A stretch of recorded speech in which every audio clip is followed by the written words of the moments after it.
Саламатсыңдар ма балалар? Бүгінгі күндеріңе сәттілік тілеймін. Біз балдырған баламыз, құстай қанат қағамыз, дүниені аралап, оқып білім аламыз. Математика негіздері санап үйренемін, 1-ден 10-ға дейінгі сандар. Балалар, енді санамақ тыңдайық. 1 дегенім бөрік, кисең басқа көрік. 2 дегенім етік, киер сәнді етік. 3 дегенім ішік, теріден тігер пішік. 4 дегенім тымақ, қыста кисең жылап. 5 дегенім байпақ, іші жылы тайпақ. 6 дегенім алқа, мойныңа тағалда.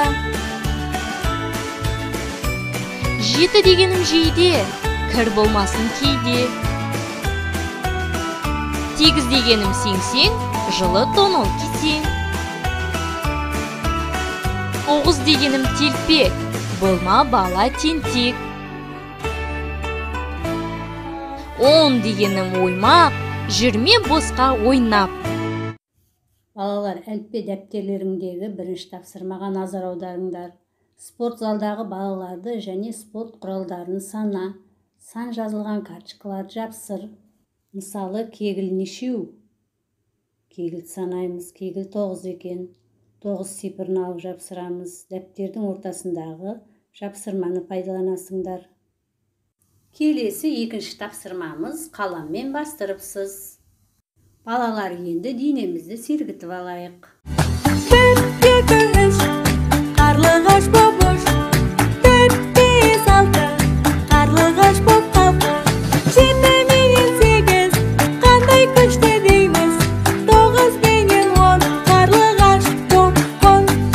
1, 2, 3, қарлығаш боп ұш. 4, 5, 6, қарлығаш боп қалды. 7 менен 8, қандай күшті дейміз. 9 менен 10, қарлығаш боп қон.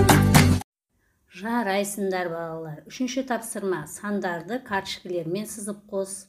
Мысалы, 4 санын 4 нүктелі карточкамен сызып қосасыңдар. Төртінші тапсырма, цифрлардың үстінен саусағымен жүргіз, ермексаздан жасап көрсет. Балалар, барлық тапсырмаларды орындап болсаңдар, өзіңді өзің бағала, смайликтің аузын сал. Ендеше бүгінгі сабағымызды қорытындылау мақсатында 1-ден 10-ға дейін бәріміз бірге санайық. 0, 1, 2, 3, 4, 5, 6, 7, 8, 9, 10. Жарайсыңдар балалар, 1-ден 10-ға дейін санап үйрендіңдер. Балалар, бүгінгі сабақты түсініп меңгердіңдер деп ойлаймын. Сабақ аяқталды, сау болыңдар.